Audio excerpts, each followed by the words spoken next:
말씀은 신명기 32장 34절에서 52절까지입니다. 신명기 32장 34절에서 52절까지 말씀 번갈아가며 읽습니다. 제가 먼저 읽겠습니다. 이것이 내게 쌓여 있고 내 곳간에 봉하여 있지 아니한가? 그들이 실족할 그때에 내가 보복하리라.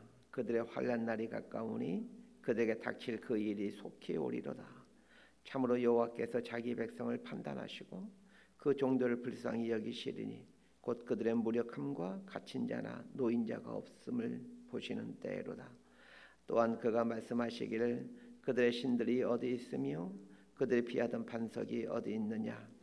그들의 재물의 기름을 먹고 그들의 전제의 재물인 포도주를 마시던 자들이 일어나 너희를 돕게 하고 너희를 위해 피난처가 되게 하라. 이제는 나 곧 내가 그인 줄 알라. 나 외에는 신이 없도다. 나는 죽이기도 하며 살리기도 하며 상하기도 하며 낫게도 하나니 내 손에서 능히 빼앗을 자가 없도다. 이는 내가 하늘을 향하여 내 손을 들고 말하기를 내가 영원히 살리라 하였노라. 내가 내 번쩍이는 칼을 갈며 내 손이 정의를 붙들고 내 대적들에게 복수하며 나를 미워하는 자들에게 보응할 것이라. 내 화살의 피에 취하게 하고 내 칼에 그 고기를 삼키게 하리니 곧 피살자와 포로된 자의 피요 대적의 우두머리의 머리로다. 너희 민족들아 주의 백성과 즐거워하라. 주께서 그 종들의 피를 갚으사 그 대적들에게 복수하시고 자기 땅과 자기 백성을 위하여 속죄하시리로다. 모세와 눈의 아들 호세아가 와서 이 노래의 모든 말씀을 백성에게 말하여 들리니라. 모세가 이 모든 말씀을 온 이스라엘에게 말하기를 마치고 그들에게 이르되 내가 오늘 너희에게 증언한 모든 말을 너희의 마음에 두고 너희의 자녀에게 명령하여 이 율법의 모든 말씀을 지켜 행하게 하라. 이는 너희에게 헛된 일이 아니라 너희의 생명이니 이 일로 말미암아 너희가 요단을 건너가 차지할 그 땅에서 너희의 날이 장구하리라. 바로 그날에 여호와께서 모세에게 말씀하여 이르시되 너는 여리고 맞은편 모압 땅에 있는 아바림 산에 올라가 느보 산에 이르러 내가 이스라엘 자손에게 기업으로 주는 가나안 땅을 바라보라. 내 영 아론이 호르 산에서 죽어 그 조상들에게 돌아간 것 같이 너도 올라간 이 산에서 죽어 내 조상에게로 돌아가리니 이는 너희가 신광야 가데스의 무리바 물가에서 이스라엘 자손 중 내게 범죄하여 내 거룩함을 이스라엘 자손 중에서 나타내지 아니한 까닭이라. 52절 함께 읽습니다. 내가 비록 내가 이스라엘 자손에게 주는 땅을 맞은편에서 바라보기는 하려니와 그리로 들어가지는 못하리라 하시니라. 아멘. 모세가 죽어갈 때 하나님께서 모세에게 명령한 것이 이 노래를 만들어서 이스라엘에게 불려지게 하라는 것이었습니다. 신명기 31장 19절에서 이렇게 말하고 있습니다. 이러므로 이제 너희는 이 노래를 써서 이스라엘 자손에게 가르쳐 그들의 입으로 부르게 하여 이 노래로 나를 위하여 이스라엘 자손들에게 증거가 되게 하라. 하나님께서 모세에게 만들려고 한 노래가 신명기 32장 1절부터 43절까지입니다. 그러니까 오늘 본문은 이 모세의 노래의 이제 끝자락에 해당된다라고 보시면 됩니다. 모세의 노래는 크게 두 가지 내용으로 압축할 수 있습니다. 하나님이 극진하게 이스라엘을 사랑함에도 불구하고 이스라엘의 하나님을 버릴 것에 대한 내용과 그 이에 대해 하나님께서 심판하시며 아울러 이스라엘의 대적들까지 심판하실 것이다 라는 내용으로 압축할 수 있습니다. 그래서 모세의 노래는 상당히 좀 암울한 노래라고 할 수 있습니다. 이스라엘이 하나님을 버릴 것에 대한 내용과 하나님을 버린 이스라엘에 대해서 하나님께서 심판하실 것이다 라는 내용이 이게 상당히 암울하죠. 그럼 왜 하나님은 장차 가나안 땅에 들어가서 살게 될 이 이스라엘 백성들에게 이런 어둡고 침침한 어떻게 말하면 기분 나쁜 이런 노래를 부르도록 했던 것일까요? 이런 우울한 노래를 부르게 한 첫 번째 이유는 이스라엘의 타락을 미연에 방지하고자 하기 위함입니다. 이스라엘이 하나님을 버려 하나님으로부터 심판을 받게 된다는 내용의 노래를 입에 달고 이제 부르게 되면서 우리가 자칫하면 하나님을 버릴 수 있겠구나. 그리고 하나님을 버리게 되면 하나님의 심판이 오겠구나. 매 순간 이걸 생각하도록 하기 위함입니다. 또 하나의 이유가 있습니다.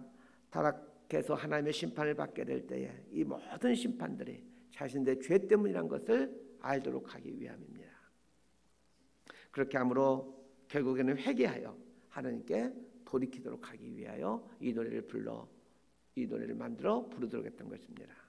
그렇다면 모세의 노래에는 두 가지 목적이 있다는 걸 알게 되겠죠. 첫 번째는 죄에 대한 예방 차원으로, 두 번째는 타락하게 되더라도 하나님께 돌이키게 하기 위해서 이 노래를 부르도록 했던 것입니다. 모세의 노래가 시작되는 부분이 신명기 32장 1절입니다. 신명기 32장 1절은 이렇게 시작합니다. 하늘이여 귀를 기울이라, 내가 말하리라, 땅은 내 입의 말을 들을지어다.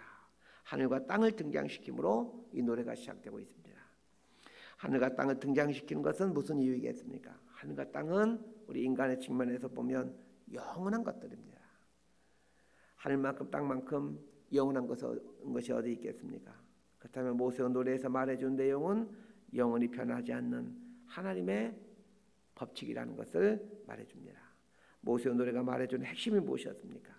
죄에 대해서는 하나님이 심판하신다라는 것이었고, 심판 중에라도 회개하면 하나님이 용서하시고 받아주신다라는 것입니다. 이것은 영원히 변치 않는 하나님의 법칙입니다. 34절에서 43절이 이제 이 모세의 노래의 끝부분입니다. 이 부분은 모세의 노래의 결론과도 같습니다.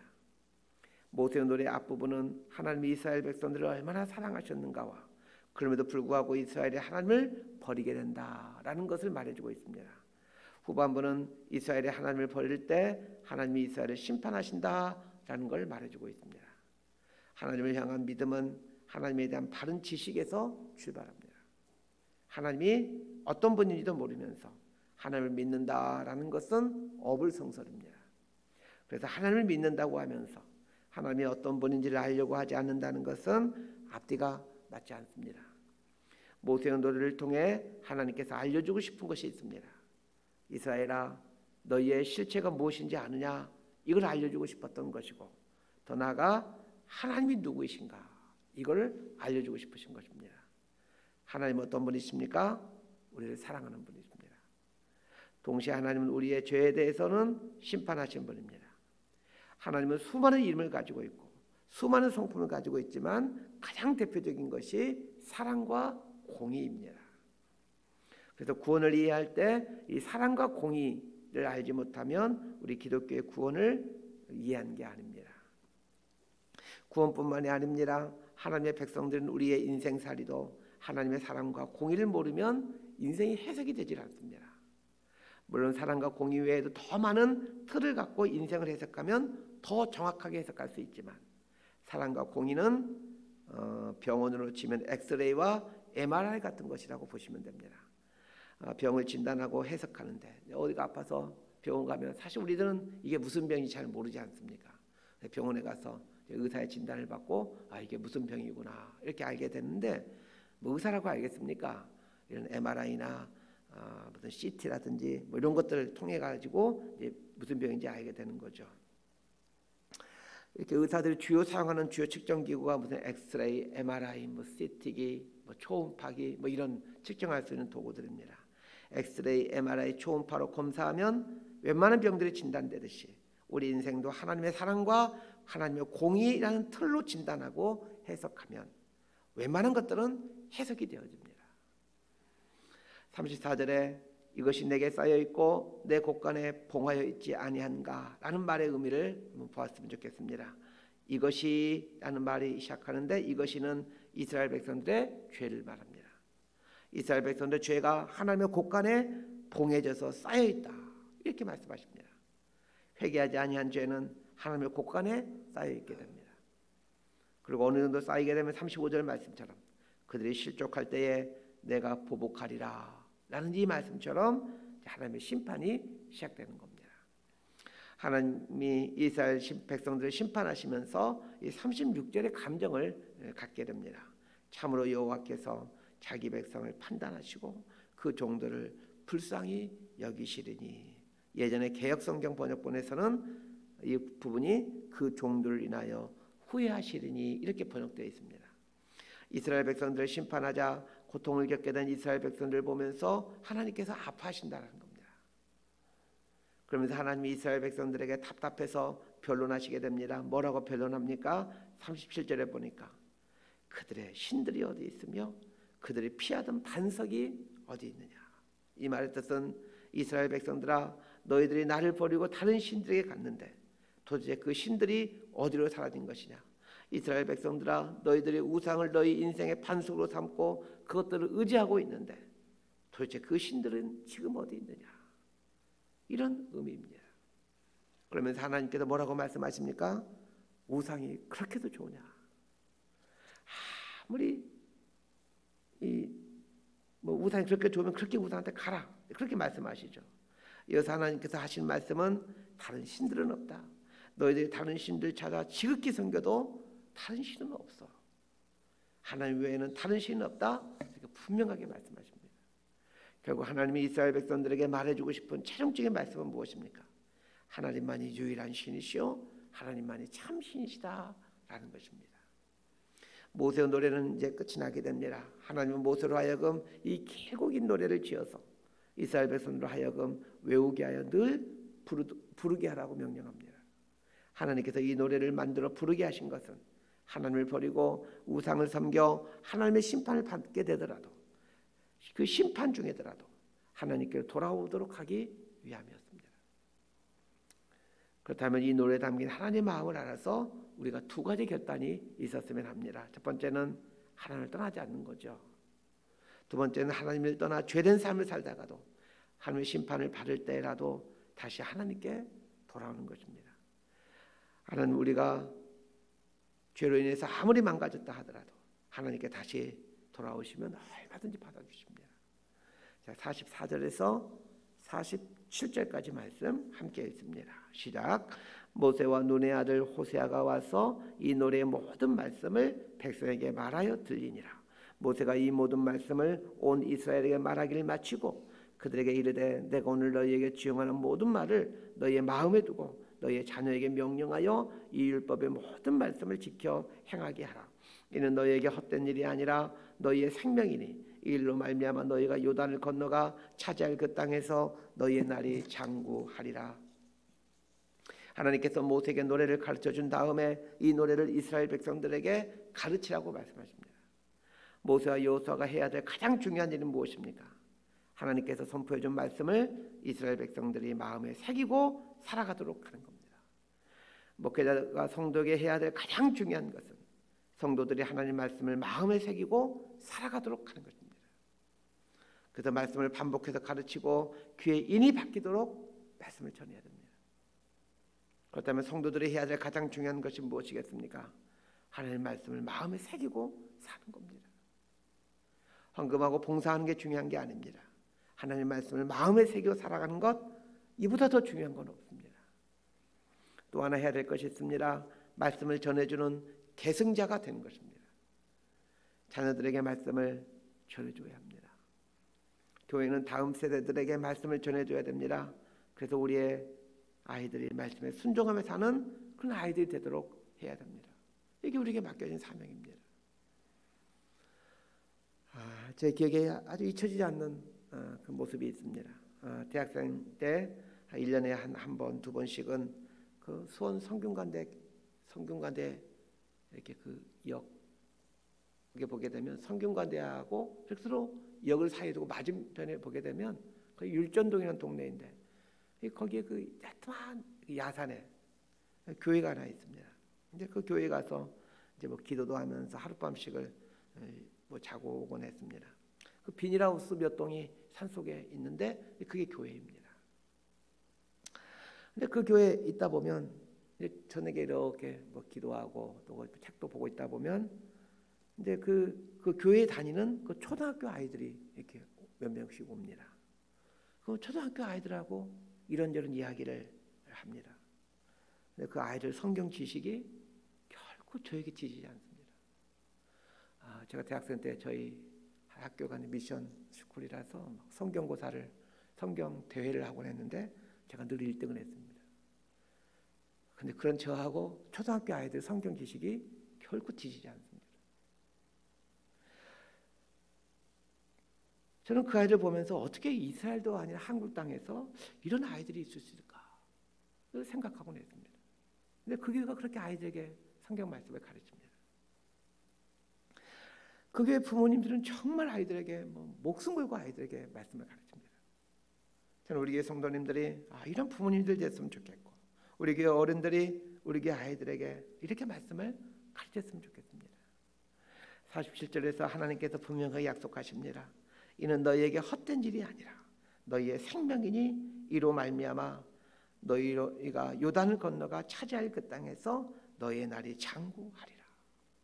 말씀을 마음에 새기고 살아가는 것, 그리고 말씀을 자녀들에게 계승해 주는 것, 그것들이 헛된 일이 아니다.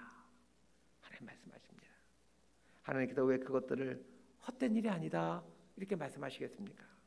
적지 않은 사람들이 말씀을 마음에 새기고 살아가는 것, 그리고 자녀들에게 말씀을 전해주는 것이 무슨 의미가 있을까? 다 쓸데없는 짓이야? 이렇게 회의를 갖고 있었기 때문입니다. 자녀들에게 말씀을 전해준다고 당장 무슨 효과가 있는 것일까? 이렇게 생각하며 살고 있었기 때문입니다. 자, 48절에서 52절까지 말씀 함께 봅니다. 시작. 바로 그날에 여호와께서 모세에게 말씀하여 이르시되 넌 여리고 맞은편 모압 땅에 있는 아바림 산에 올라가 느보산에 이르러 내가 이스라엘 자손에게 기업으로 주는 가나안 땅을 바라보라. 내 형 아론이 호르산에서 죽어 그의 조상들에게로 돌아간 것 같이 너도 올라가는 이 산에서 죽어 내 조상에게로 돌아가리니 이는 너희가 신광야 가데스의 무리바 물가에서 이스라엘 자손 중 내게 범죄하여 내 거룩함을 이스라엘 자손 중에서 나타내지 아니한 까닭이라. 내가 비록 내가 이스라엘 자손에게 주는 땅을 맞은편에서 바라보기는 하려니와 그리로 들어가지는 못하리라 하시니라. 이제 모세가 죽게 된다라는 내용입니다. 모세는 마지막으로 이스라엘 백성들을 축복한 후 정말로 죽게 됩니다. 그렇다면 모세가 마지막으로 하는 말을 우리 허투루 들어서는 안 됩니다. 하나님 말씀을 마음에 새기는 것, 그리고 하나님 말씀을 자녀들에게 부지런히 가르쳐서 계승시켜 주는 것. 모세의 이 말을, 모세의 마지막 이 유언을 허투루 들어서는 안 됩니다. 교회가 목숨 걸고 지켜내야 될 것이 하나님 말씀입니다. 하나님은 47절에서 하나님의 말씀을 마음에 새기고 사는 것이 생명이라고 말씀하셨습니다. 생명처럼 소중한 일이 하나님의 말씀을 마음에 새기고 사는 겁니다. 말씀 정리합니다. 하나님의 말씀을 소중히 여기는 이유는 하나님 말씀은 하나님이 어떤 분인지를 알려주기 때문입니다. 그 생명이신 하나님이 어떤 분인지를 알려주기 때문에 말씀이 소중한 겁니다.